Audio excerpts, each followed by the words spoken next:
About 17 years ago, I started my journey of the Bhagavad Gita, and I did not know where to start. And a lot of senior devotees and disciples of Swami Prabhupada were trying to teach me how to basically understand the Bhagavad Gita. And over the last 17 years, I improved upon my understanding and I tried to present it to you in a very short time frame. Bhagavad Gita has 18 chapters. Chapter 1 is observing the armies on the battlefield of Kurukshetra.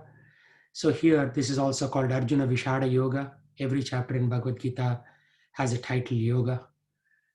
Here, Arjuna is in Vishada, means he's lamenting to fight or not to fight, because once he starts fighting, a large number of people, 640 million people to be precise, will be killed on the battlefield of Kurukshetra near modern day Delhi.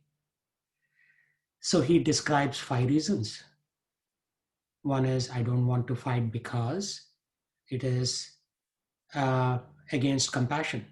Second is enjoyment. If everybody dies, who will I enjoy with? Destruction of family tradition. Then who will do Pinda Pradhan? Fear of sinful reactions. Because if I kill, it is sin. And finally, indecision. And in chapter 2, the Lord summarizes what is to come in the remaining 16 chapters. He talks about Karma Yoga, he talks about Jnana Yoga, Dhyana Yoga, finally how to understand him through bhakti, but at a very summarized level. Primarily, he focuses on the science of the soul. He spends no less than 20 verses describing the qualities of the souls, that it cannot be cut by weapons, it cannot be burnt, it cannot be killed, it cannot be divided or subdivided. And then towards the end of the second chapter, he also talks about how to control senses. He says mind is above the senses, so mind can control the senses. Intelligence is above the mind, so intelligence can reign in the mind if mind starts wandering off, like it happens to us most of the time. And then finally describes the cause of anger. We become angry because we look at sense objects. Maybe I'm looking at an iPad or a TV or some book or a Tesla and get attracted to it. And when I don't get it, I become angry. So dhyayate vishyopunsha, sangasteshu pajayate, sangat sangjayate kama, kama krodha bijayate. In this way, anger arises, kama, krodha bijayate. The bija is kama, and then krodha comes. And in chapter 3, the Lord talks about karma yoga. Karma means action, and yoga means linking the soul to super soul, Paramatma, through action. So he talks about what is good karma, what is bad karma, what is akarma, karma that doesn't bind a soul to this material world. And then chapter 4, he gives jnana yoga. So that is a transcendental form of knowledge. Transcendental means something that crosses over the 3 gunas or modes: mode of ignorance, mode of passion, mode of goodness. And then in chapter 5, he talks about karma yoga, but in relationship with Lord Krishna. So it is Krishna karma yoga. So in this chapter, he basically asks us to do karma, but for the sake of Krishna. So when karma done for sake of Krishna matures, it becomes dhyana yoga. You are meditating on the Lord's actions. So dhyana yoga, there is a little bit of dhyana in most religions, but not to the extent that is described in the Bhagavad Gita. And then in chapter 7, the Lord talks about knowledge of the absolute. So chapters 3 through 6 essentially form what's known as the yoga ladder, a step-by-step ascending process in the yoga ladder. And then in chapter 7, Lord Krishna gives knowledge about himself. He talks about how, he is the energy of the sun and the moon, how he is the taste of water, rasoham apsu kaunteya. In this way, he gives a description of everything. And then in chapter 8, he gives the art of dying, how to die without getting impacted. So in chapter 8, he talks about what is the destination of a yogi, what's the destination of a yogi who has not finished his general improvement or the purification process of the heart. And then he describes how some yogis attain certain destination if they leave their bodies in Uttarayana, the first half of the year, Dakshinayana, the second half of the year, and what happens if somebody leaves their body in the night versus day.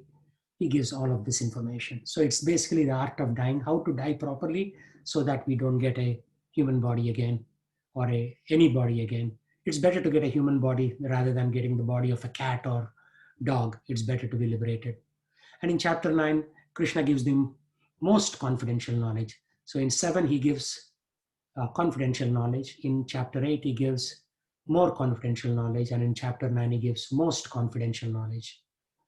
And he gives the secret of how to attain him. And in chapter 10, he talks about the opulence of the absolute. He gives more information about himself, who he is, and what he expects from the general created beings like us. And in chapter 11, he shows his universal form. And this is an important thing because in future, people will come and claim themselves to be God. So if anybody claims to be God, then they need to show the universal form or the Virat Rupa. And in chapter 12, um, he talks about devotional service, the Bhakti Yoga, culmination of Bhakti Yoga. Essentially, from chapter 7, it is a Bhakti Yoga ladder 7, 8, 9, 10, 11, and 12.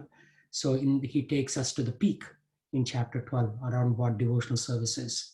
Chapters 13 and 14 essentially talk about nature, prakriti, enjoyer, um, and then consciousness. So how our enjoyment tendency prevails in this nature? What are the three modes of material nature, like goodness, passion, and ignorance? So goodness is sattva guna, people are calm and contented. Passion is rajoguna, where people are excited. In America, we are all very excited and always pursuing wealth, um, life, liberty, and pursuit of wealth. That used to be the original motto of United States, and it continues to be. And then he talks about mode of ignorance, where people are lazy and dull. So essentially, he says we have to rise above these three modes. Get out of mode of ignorance, come to mode of passion. Get out of mode of passion, come to mode of goodness. Get out of mode of goodness and come to pure goodness, Shuddha Sattva. And he continues that discussion in chapter 14, the three modes of material nature. And then finally, in chapter 15, he talks about some more bhakti, but at a very high level. So this is called Purushottama Yoga. Remember, I said every chapter in Bhagavad Gita is a form of yoga. So here he talks about how we need to, with this word of determination and with this word of knowledge, cut through various branches of the tree, a deep-rooted tree, which is upside down. So the tree in the spiritual world is normally with the root down and the branches upwards, and in the material world, it's 180-degree reflection. So root upwards and branches downwards. So he's saying use the sword of knowledge and cut it down. Cut down these various illusions and misconceptions so that we can attain to the Supreme Person through renunciation, giving up of various conceptions, various attachments. And in the chapter 16, he talks about different kinds of people, divine people and demoniac people. And in chapter 17, he talks about divisions of faith.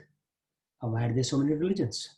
If God is one, yes, but people have different propensities. They are in these different modes. Some are in mode of goodness, some are in mode of passion, some are in the mode of ignorance. So if people are in the lower modes, like ignorance and passion, their destination is something different. They may become an animal if somebody dies in mode of ignorance. If somebody dies in mode of passion, they may come back as a human being and continue to buy stocks on the Wall Street. And if somebody dies in the mode of goodness, they may continue to come back in the future lives and lead a life of simplicity, like become a teacher or a musician in this way. So depending upon which mode they are in, they are attracted to a specific kind of religion. So that's why you have so many religions. And in chapter 18, finally, the Lord concludes the perfection of renunciation. What is renunciation is there from chapter 1 onwards. Krishna is asking Arjuna to renounce false notions and false concepts. And now he is saying, here is the perfection of renunciation. And what is that perfection? Finally, in 1866, 18 chapter 66 words, he says, Sarva dharman parityajya mam ekam sharanam vraja.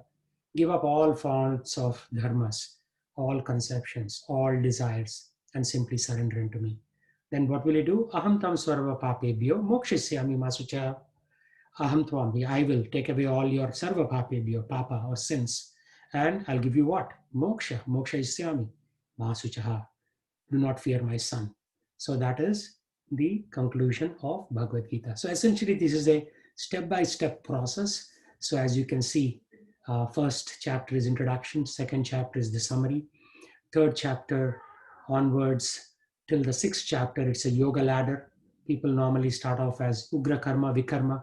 We kind of do all kinds of nonsense things, killing animals, eating animals, drinking, doing all kinds of nonsense things. And even our activity, like anything that we do, may not be for Shreya Vilasha of the general society.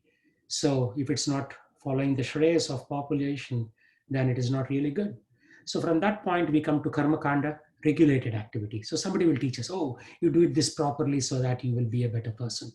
And then from Karma Kanda, we move to Karma Yoga. Yoga means using karma to connect to the Supreme Lord, and it becomes Nishkama. Hopefully it becomes Nishkama, means without any desire to get anything back. So there are Swakama Karma Yogis as well as Nishkama Karma Yogis.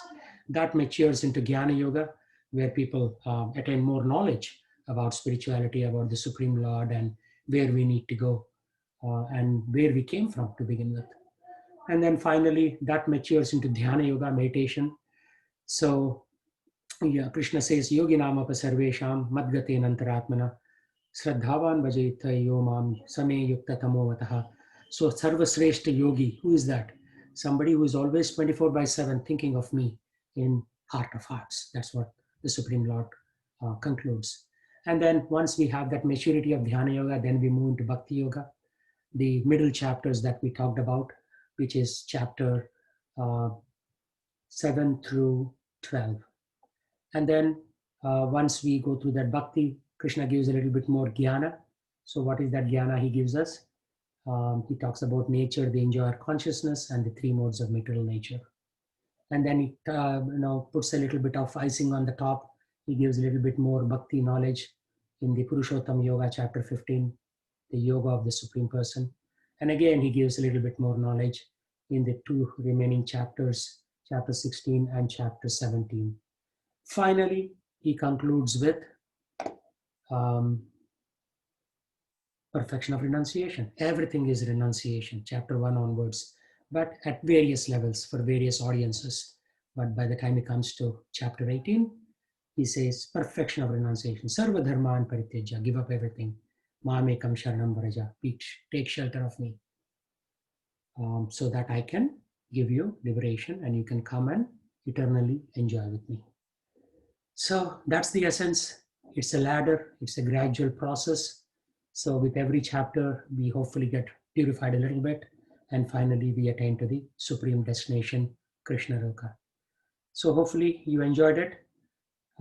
So if you enjoyed this, please subscribe to my channel, like it so that others may benefit. If nothing else, follow it in your own life. Thank you. Hare Krishna, Krishna Krishna, Hare Hare, Hare Ram, Ram Ram, Hare Hare.